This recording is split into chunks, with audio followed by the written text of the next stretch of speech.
Hey everybody, Arnoldo here on behalf of IDJNOW.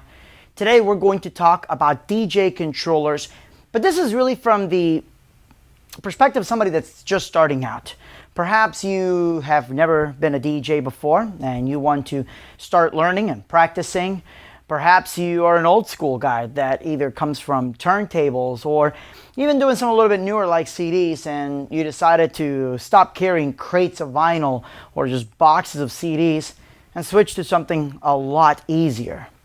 Or maybe you were just a laptop guy, just playing music from laptop, and now you want to be able to step into more advanced mixing techniques. Now there's tons of different options out there, right? You can get a mixer with 2 individual players, you can get rack mount systems, but one of the most popular options now is a full controller. Now if you're already a seasoned DJ, this may not be the video for you, but if you're starting out, I promise you're going to love what this video is going to talk about. We're going to go over the basic functions of the controller, what you can find in them, not just really the SX2, but controllers in general. We'll also discuss a few of the different ways that you can use some of the functions in your controller with your favorite DJ software. For this demonstration, we're going to be using Serato DJ. And then we're also going to talk about just a few tips and tricks and just different ways to really step it up from your controller, meaning making your presentation look a lot more professional and being able to make your setup a lot easier. All the options that I'm talking about you'll be able to find on the IDJNOW website by visiting them online at idjnow.com. So let's take a look. So what exactly is a DJ controller? Well, as the name says, it's a controller. It controls your favorite DJ software. But the reason that it's called a controller and not a MIDI board is simply because it controls everything. Not just a function of the software, but also your audio. You can also control some video functions depending on your DJ software of choice. And you also have a built-in sound card. You can see here 1, 2, 3, and 4. Each one of these faders is an individual channel. And then on the center here, we have a sampler volume, not your master. Your master is here on the top. And we'll go over that in just a minute. On each side of the controller, we have a player. You've got your nice jog wheel. It's a nice size on it too. You have a needle search. Basically, it's a scrub pad where I can go back and forth across the music. And we also have our individual pads. Now with these pads, you can use them for cues. You can use them for what we call a roll, slicer, and sampler. All these functions allow you to take your mixing to the next level. You don't have to worry about mastering everything right away. We'll start with the basics and go from there. We also have our tempo control. Notice that it does not give you a percentage. If you've been a DJ before, you may remember that your turntables give you the percentage options anywhere from 8 to 15%. With your software, you can control that. They can be 8%, 12, 50, or even 100%. Down at the bottom, we have our looping function. So we've got an auto loop, and we can expand or make it smaller, either by half a beat or twice the amount of beats. And then we have our in and out options. Notice that underneath each button, there's text in another box. That's a shift function. So you can see here, our shift button. When I hold that, and then I push, like for example, the sync button, it's sync off. Or if I go here for hot cue, I can hold the shift button and now becomes the cue loop. A lot of controllers work that way. Just look for the shift function and you'll be able to go from there. On the top here, we have options for effects. So I can turn on an effect, and then I can change the wet or dry. So for example, I've got my first effect.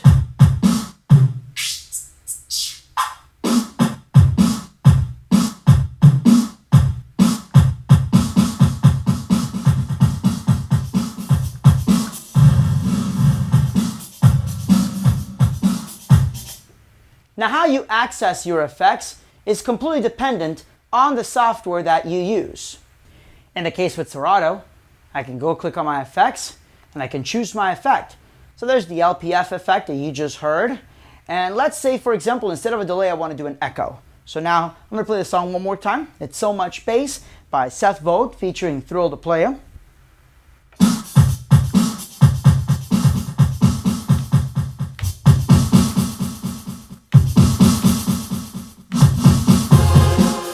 You've seen a little bit of everything. Let's go ahead and take a look first at the center part of the mixer. We'll go over some of the different functions, and most importantly, we're going to talk about the number one important thing about being a DJ, and that's getting the best possible sound out of your controller. Most DJs, as they mix, have what we call wide open faders. What that means is that the volume faders are all the way up.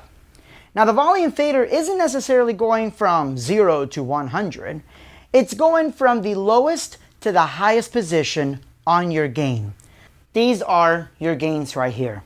And they're going from negative infinity to +9. For the best possible sound, we want to get to what we call unity, which is 0. If you come 0 out of your fader and 0 out of your board, your master, and you're feeding that into your actual sound system, not only you have plenty of headroom for when you need to crank up the volume, but you're not going to distort.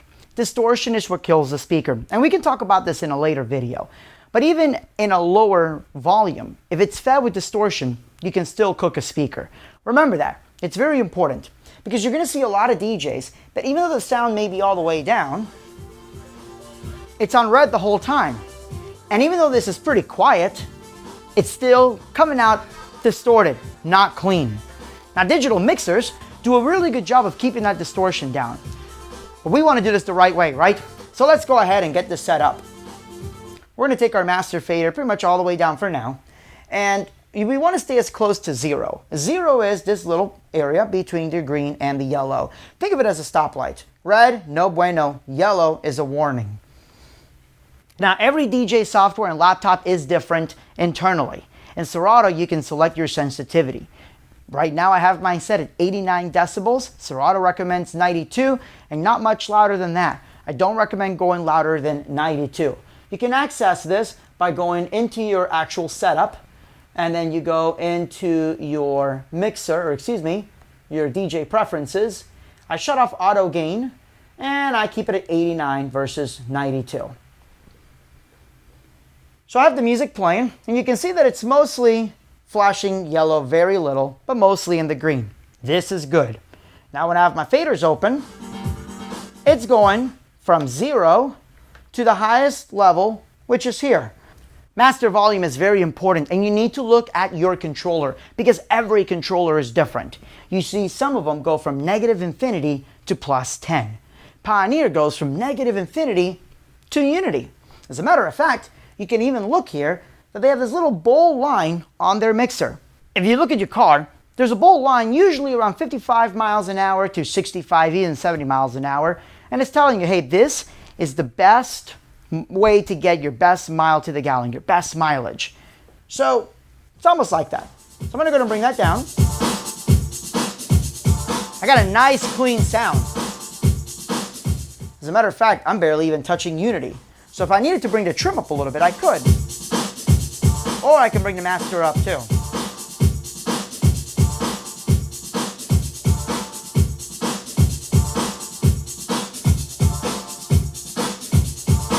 Now you don't see the speaker right now, but I have the speaker cranked up. It's really nice and loud here, but I'm not peaking at all. And this is because I'm driving a nice, clean, non-distorted signal to my speakers. While we're looking at the top of the mixer, let's go look at some of these other functions here. I have ways to load up different tracks. So right now I have one track here, and I can go here, and I have this song here. I'm going to go ahead and load it.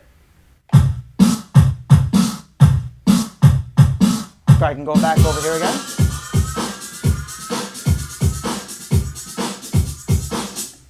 I have my different effects functions that we can do.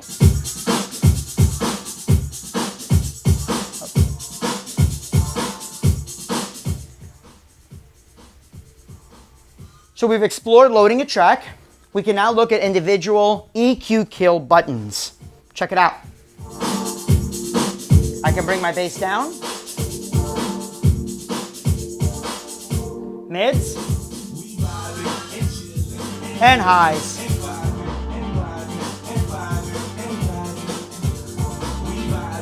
Below that, we have our filter.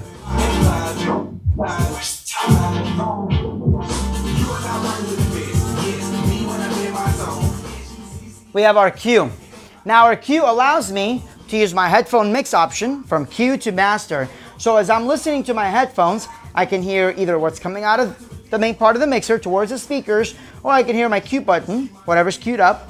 This allows me to mix in the next song and get it in and out seamlessly.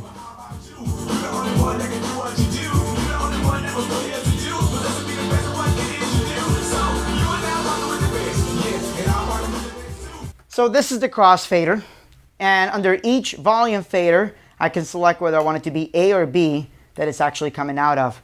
And I also have in the front a crossfader curve that allows me to select the cutoff and the slope of the crossfader. Allow me to show you.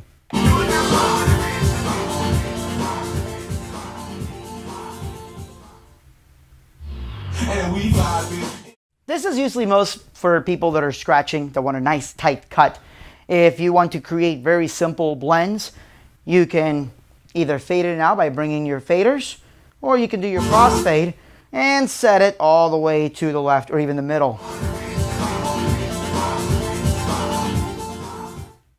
Let's go ahead and take a look at creating a very basic mix. If you're just starting to learn how to mix, this is really a video that's going to talk about that as much as some of the functions of the controller itself.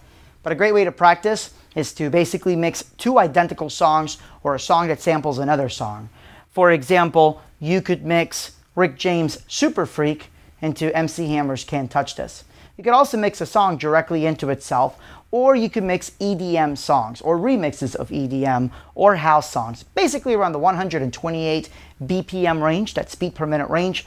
Much easier to learn that way than trying to learn with songs such as disco or rock, where the drum beat itself varies throughout the entire song.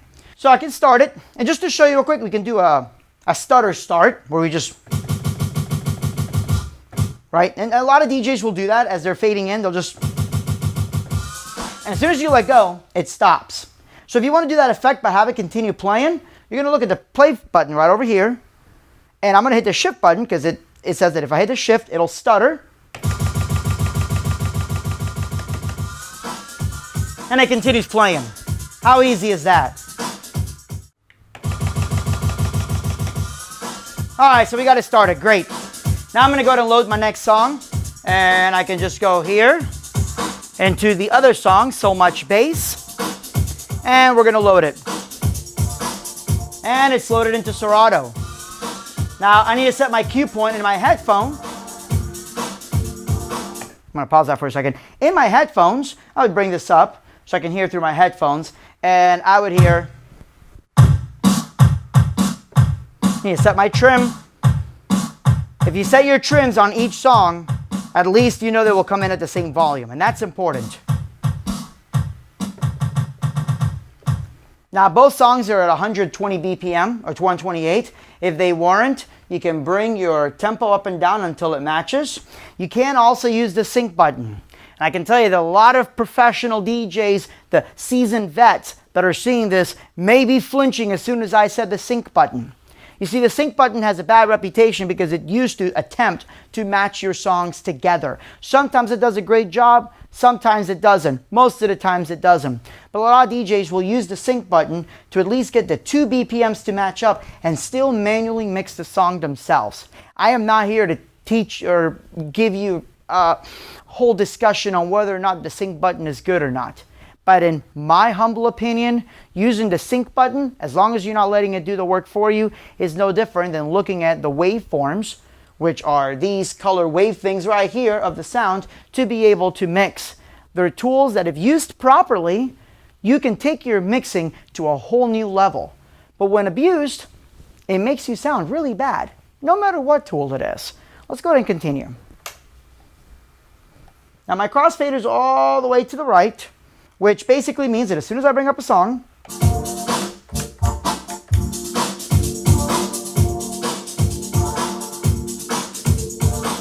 I have my fader all the way down.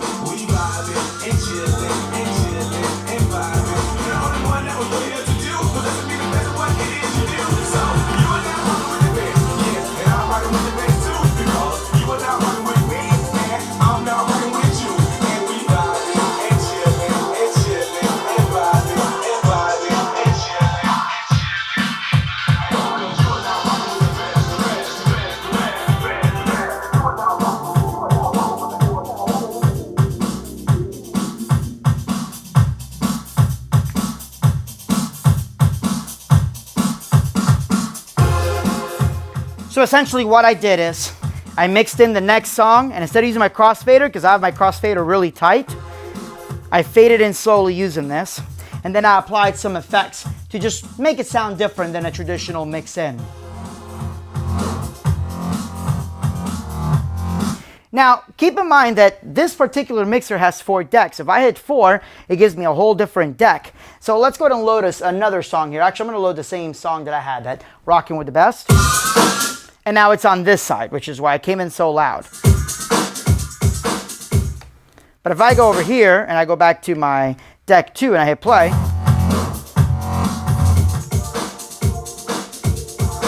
basically I have both songs playing out of deck 2 and 4. And then to access those decks, I can just hit deck 2 and 4 here. Okay, so now let's go from left to right. So we have different buttons, and some of these buttons can be functions for Serato, such as our grid, adjust, and slide. We have a sensor button. Now we're going to do a quick sample of that sensor button right here.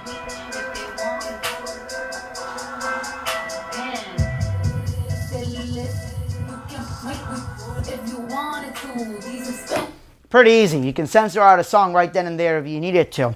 On the bottom again, we've got our pad mode with hot cue. We have our roll, slicer, sampler, so you can drop different samples, maybe your DJ name or memes, you know.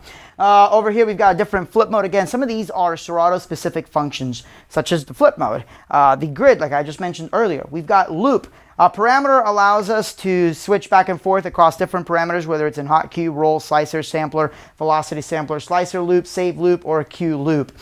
We have, again, our tempo mode. You can also have it where it changes based on traditional tempo lock. So